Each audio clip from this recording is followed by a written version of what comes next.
Alors, dernière vidéo pour construire les vecteurs vitesse. Donc là, la finalité, c'est un petit peu de construire d'une manière relativement automatique tous les vecteurs vitesse des points M1, M4 sans prendre le premier ni le dernier. Donc d'accord, on prend de M1 à M4. On ne prend pas M0 à M5. Vous avez ouvert le programme dans votre éditeur. Bon, là, vous voyez que le programme commence à être relativement long. Et là, il y a certaines fonctionnalités que je dois vous expliquer. Alors, on va faire simple. Je reprends, voilà, j'ai enlevé tous les commentaires, j'ai enlevé tout ce qui est graphique. On avait les coordonnées de nos points, on a calculé vers x et vers y. On peut afficher par exemple ce tout petit bout de programme. Donc ça, le 0,0, c'est la composante selon x. Et là, moins 1,3, c'est la composante selon y. D'ailleurs, vous vous rappelez, vous avez une flèche pour M1 qui était verticale, vers le bas. Donc si elle est verticale, il n'y a pas de composante horizontale. Vers x est égal à 0. Et vers y, moins 1,3, pourquoi le chiffre est négatif? Puisque l'axe des y est vers le haut, or votre vecteur, il pointe vers le bas. Donc voilà pourquoi le signe négatif. Alors, le but, c'est de faire aussi tracer les flèches, les vecteurs, pour les autres points. C'est-à-dire qu'il faudrait faire quoi? Prendre ça, et de dire, d'accord, je veux maintenant le point 2. V2x, qu'est-ce que l'on écrirait? Bah, je suis au point M2 pour avoir la composante horizontale de mon vecteur vitesse. Il faut prendre le point suivant. Ce sera donc x3 moins x2 divisé par le temps entre la position 3 et la position 2. Le principe est le même. Je pourrais faire après, bien sûr, v de y égale. Alors vous imaginez bien, là on fait que quelques points, que 4 points de M1 à M4. Si vous avez des centaines de points, il est hors de question de tout retaper les uns à la suite des autres. Vous aurez un code qui sera très très très long et très lourd. Donc là, il y a une autre méthode à utiliser.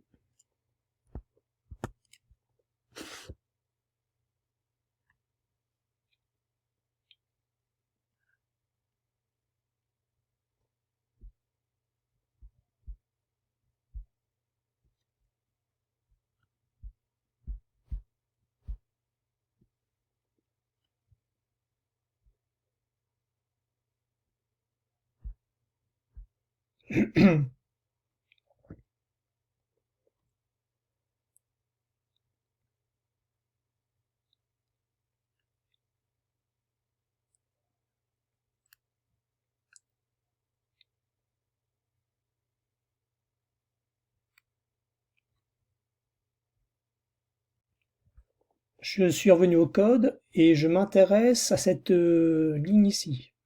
C'est plusieurs lignes. Alors vous voyez ici, on a remis finalement la formule générale pour les composantes horizontales et verticales du vecteur vitesse, c'est-à-dire il faudrait remarquer cette formule-là. L'indice i, il va falloir le faire varier pour que ça fasse i égale 1, i égale 2, i égale 3, etc., etc. Donc là, ce qu'on pourrait faire déjà, c'est taper comment je calcule la composante horizontale à mon point MI. Donc la définition, c'est ce qu'on vient de voir, c'est x i plus 1, je prends le point suivant, moins x le point i. Alors faut attention aux parenthèses, j'en ai ouvert une là ici, d'accord.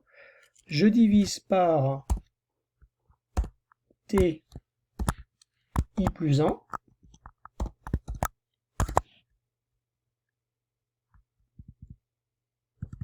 Moins ti.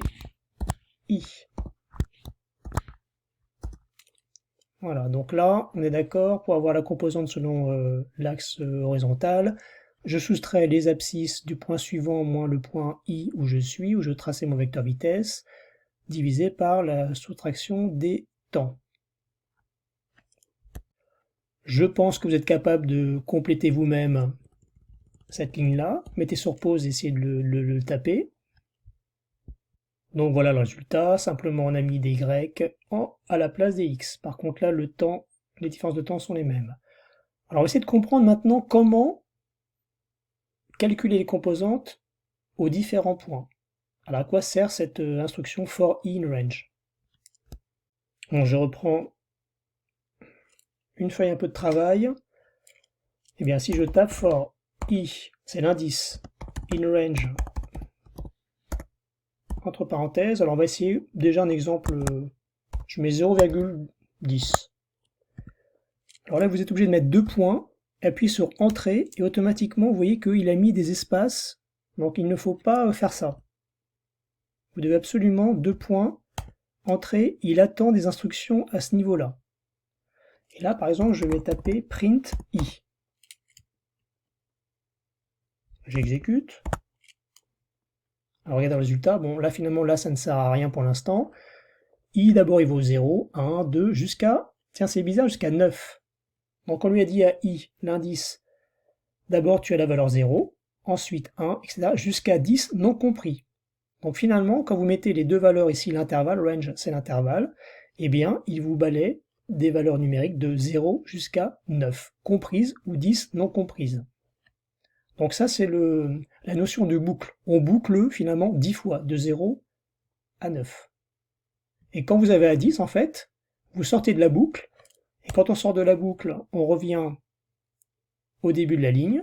Par exemple, mettez print fin de la boucle.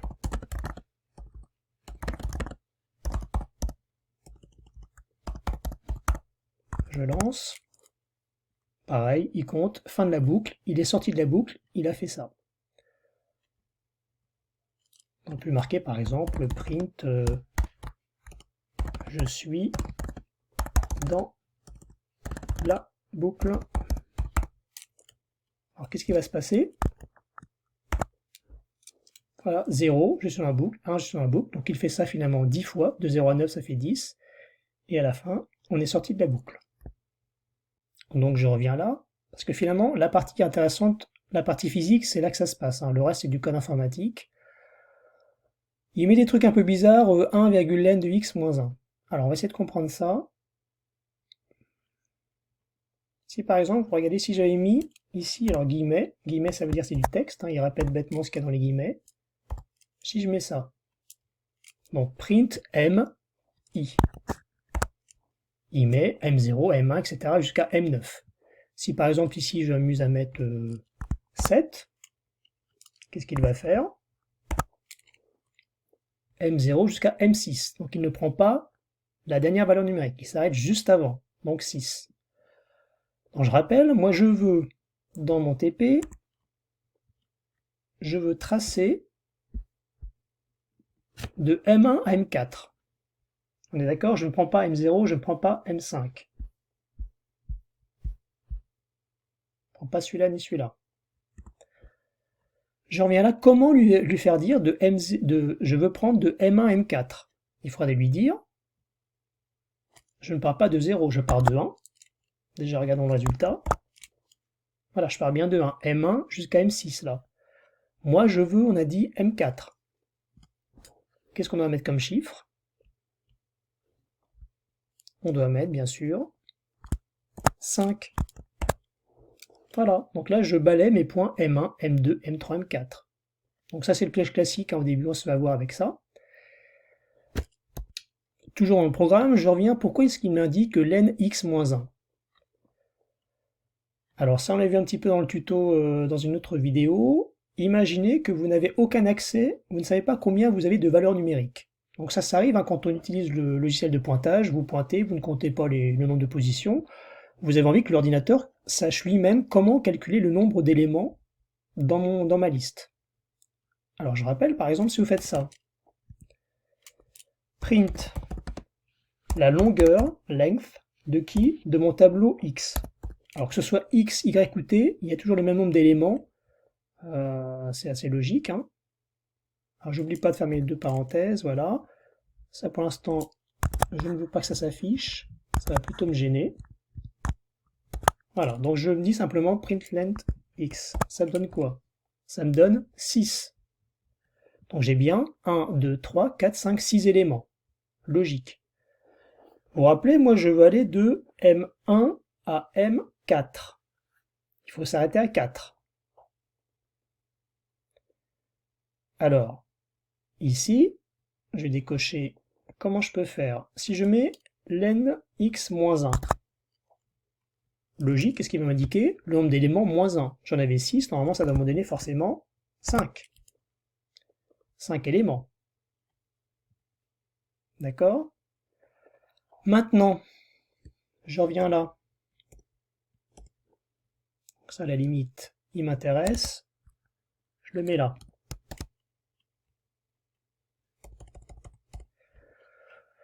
Essayons de comprendre un peu ce qui se passe. I d'abord vaut 1. Je prendrai M1. Après, I vaut 2. Ça fera M2. Ce chiffre-là, on a dit, ça va donner 5. Donc finalement, c'est comme si j'écrivais range 1,5. Et vous vous rappelez qu'il va s'arrêter juste avant 5, il va s'arrêter à 4. Donc si je lance le programme, voilà, je balaie de M1 M4. Imaginez par exemple, voilà, ici je rajoute un chiffre. Virgule. Bon, 0, je mets n'importe quoi comme valeur, hein, c'est pas ce qui est important là. Je rajoute à chaque fois finalement un autre point. Alors qu'est-ce qui va se passer? Est-ce qu'il va comprendre le programme?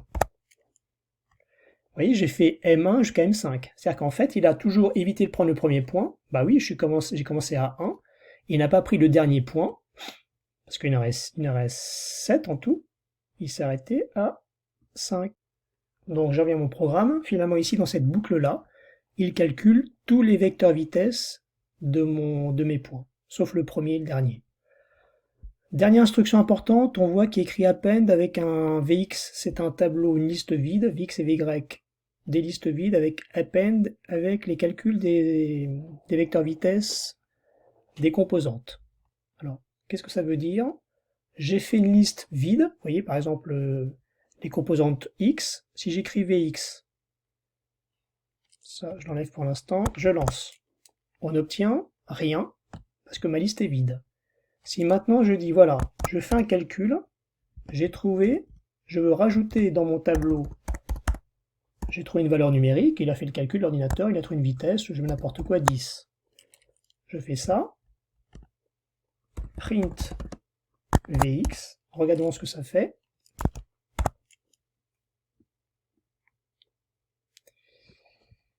Oui, j'ai oublié les parenthèses, tout bêtement.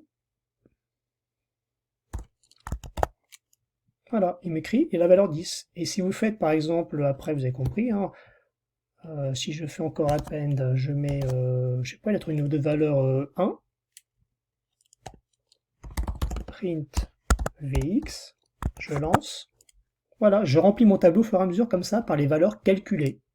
Donc ici, je calcule à chaque fois les composantes horizontales et verticales de mes vecteurs vitesse, et je les rajoute dans mes listes que j'ai créées ici qui sont vides, qui vont contenir toutes les composantes de mes vecteurs vitesse lors de ma chute libre. Alors rapidement, j'ai fait une erreur ici, j'ai mis une parenthèse pour mettre un crochet. Hein. Là et là.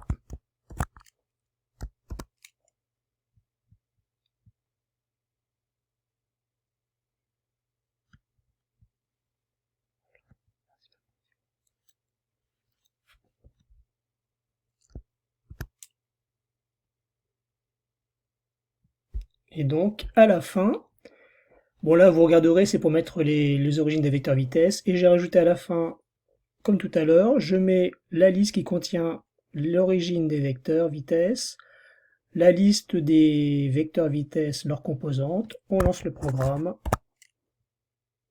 et voilà, vous avez un superbe tracé de vecteurs avec, on voit l'évolution des vecteurs vitesse. Et regardez par rapport à ce que vous avez tracé à la main, est-ce que c'est similaire ou pas? Donc essayez de regarder les dernières questions du TP. Voilà.